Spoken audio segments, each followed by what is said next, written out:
अगर मेरा बस चले तो मैं इन बच्चों को आजाद करवाऊंगा, मैं इनको मुक्त करवाऊंगा। मैं इन्हें कहूंगा तुझे भय से सही नहीं होना है। तुम्हारा जो ये शिक्षा का कारखाना है ये बस ढोंग का कारखाना है। इनमें भय से बच्चों को सही करवाने का कोशिश किया जाता है। भय से कभी कोई सही नहीं हो सकता। हाँ, भय से मूर्ख हो सकता है, भय से मशीन बन सकते हैं, ये बात निश्चित है, परंतु मनुष्य नहीं बनेंगे। ये जान लो, मनुष्य अगर बनना है तो बोध का जागरण आवश्यक है, अवश्यंभावी है। इसलिए मैं कहता हूं भय से सही होने से कहीं अच्छा है कि बोध से गलत हो जाओ, क्योंकि बोध से अगर गलत भी हो गए फिर सही होने के लिए रास्ते खुल जाते हैं, मार्ग खुल जाता है। और जिसने बोध को पकड़ लिया वो धीरे धीरे सही हो ही जाता है, परंतु जिसने भय को पकड़ लिया वो 1000 सही भी हो जाए अंत तक वो गलत ही रहेगा, क्योंकि उसकी आधार तो भय है, उसकी आधार बोध नहीं, उसके आधार यथार्थ नहीं है। तुम 1000 कौवा को कोयल बनाने का कोशिश करो, वो कोयल नहीं बनता।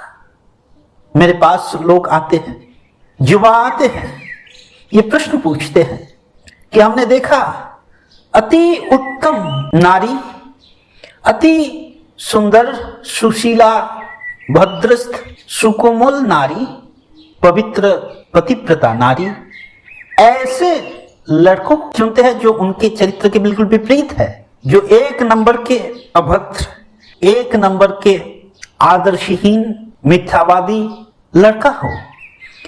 लोग अक्सर ऐसा क्यों चुनते? और उल्टा भी एक बहुत विनम्र सुशील लड़का बिल्कुल विपरीत आचरण की एक नारी के आकर्षण में पड़ जाती है।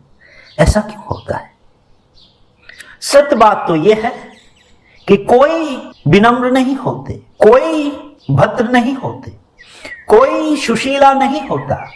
यह तो बस छाया का ना होना है।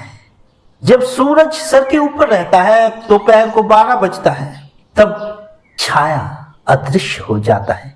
छाया अदृश्य इसलिए नहीं होता कि छाया नहीं होता, परंतु वो छाया बिल्कुल शरीर के नीचे खड़ा होता है कि छाया दिखाई नहीं देता। सूरज सर के बिल्कुल ऊपर खड़ा हो जाता है और छाया नीचे, इसलिए वो अदृश्य हो जाता है। जब भी सूरज ढले छाया बड़ा होता मालूम पड़ता है। इसी तरह से हर एक व्यक्ति का स्वभाव के 2 पहलू होते हैं। एक को सफेद पकड़े तो दूसरा काला, एक को शरीर पकड़े तो दूसरा छाया।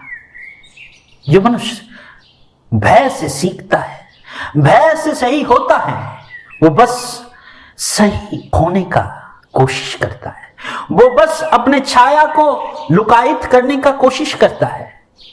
वो बस ऐसा ही है जैसे सर के ऊपर सूरज, इसलिए उसकी छाया तुम्हें नजर नहीं आएगी, उसकी छाया उसको खुद को नजर नहीं आता।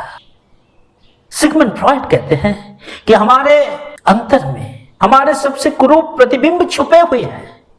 उन प्रतिबिंबों का खोज कभी हमारे ध्यान में नहीं आता, परंतु जब हम कभी सपने में, गहन सपने में चले जाते हैं, तब हमारा वो छवि किसी और ही रूप में हमें नजर आ जाती है। और अगर उन सपनों को विश्लेषण किया जाए तो हमारा सच्चा रूप हमारी आंखों के सामने नजर आ जाएगा। ऐसा फ्रॉइड का कहना था।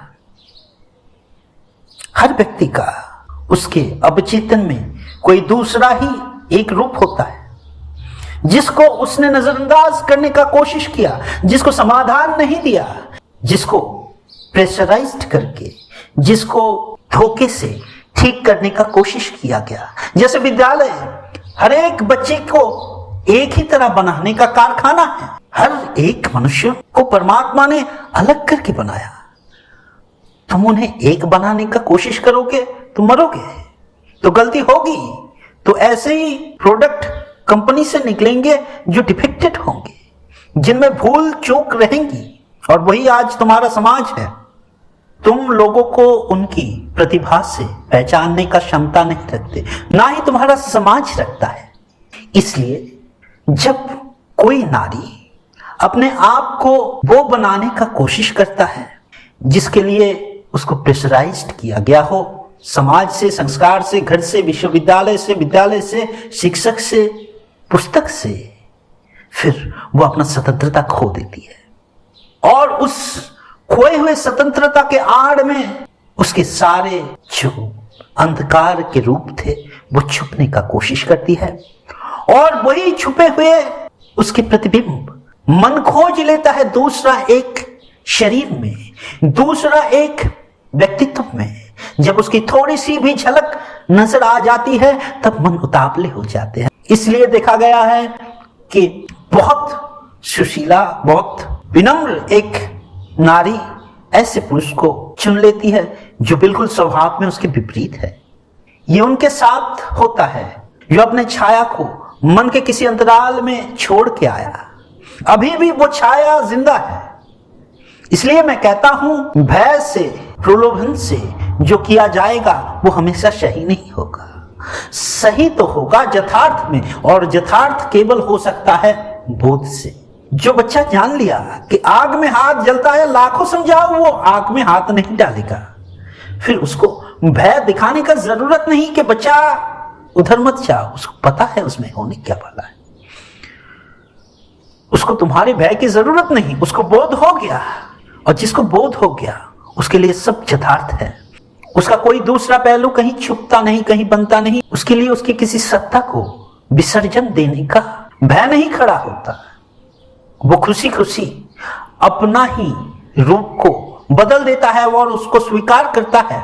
जब भी तुम कुछ छुपाओगे तभी तुम्हें भय प्रयोग करना पड़ेगा। बच्चे नहीं मान रहे हैं, नहीं मान रहे, उसके पास बोध नहीं है। अब तुम उन्हें भय दिखाओ, डराओ, धमकाओ, वो तो समझ जाएगा। तुम्हें लगेगा कि समझ गया, लेकिन उसके भीतर तुम एक सत्ता को छुपा दिए। जो उसका स्वाभाविक सत्ता था वो तो भीतर ही पड़ा है, वो भी बढ़ेगा उसके भीतर भीतर।